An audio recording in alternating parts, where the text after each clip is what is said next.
Hey, good evening, folks. Just so you know, today in history, Congress passes the Volstead Act, which was basically the muscle behind enforcing prohibition. That's right, boys and girls. For a short period of time, between basically 1920 and 1931, the American government thought it was in the best interest of the people to make alcohol illegal. And if you've ever paid attention in study hall or history class, or you've seen the show Boardwalk Empire, it didn't work.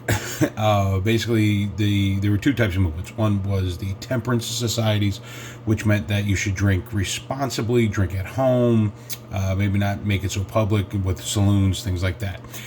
Whereas prohibition meant no alcohol at all. And that's the one that won out. But the thing was, this was one of those types of events where politicians gave a lot of lip service, but they didn't think it would actually going to go through. Actually, when it went through, even people who supported it in public were like, damn, we messed up. And it got vetoed by President Wilson, but then it went back to Congress because there was a lot of pressure from these temperance societies or prohibition movements.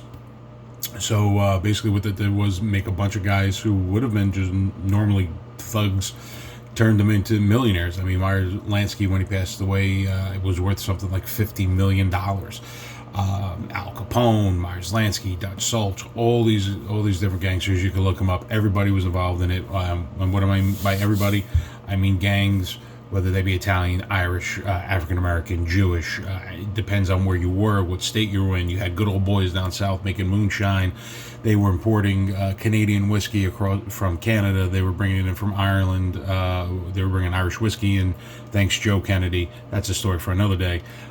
They were bringing in rum and also gin from the Caribbean.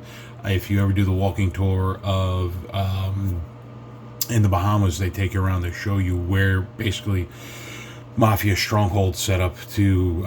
They would import liquor from Europe, hold it there, put it on ships, send it over. There were boats that had special like torpedoes that were hollow, so they would shoot them at the beach. They'd be loaded with liquor. Sometimes the police were in that, politicians were on it. It didn't make a lot of sense. The idea that if you make something illegal, then you can't get a hold of it. If that was true, then nobody would be able to get hold of drugs. And it was a failed movement because the other thing that law enforcement, or not even law enforcement, but that the government didn't take in consideration was making sure law enforcement was paid enough to actually give a shit.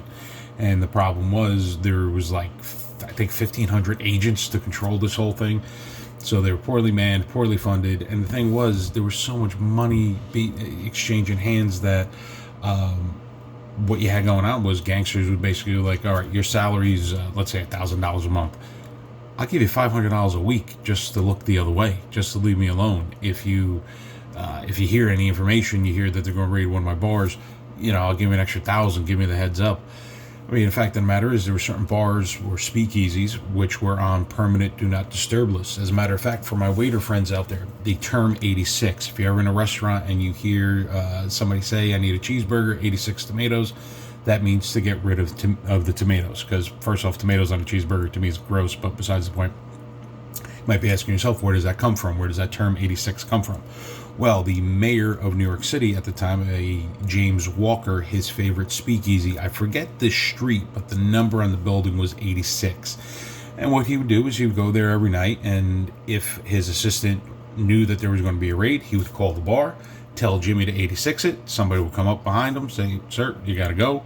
So he'd be going out the back door just as the cops were coming in the front door. And then the next day, he'd be doing a press conference and how wonderful the police department did.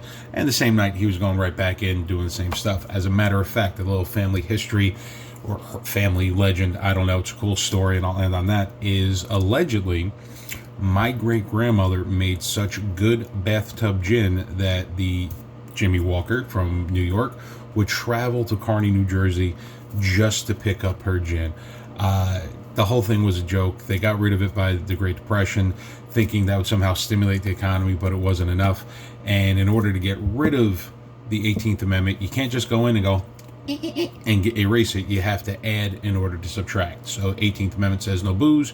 19, 20, 21.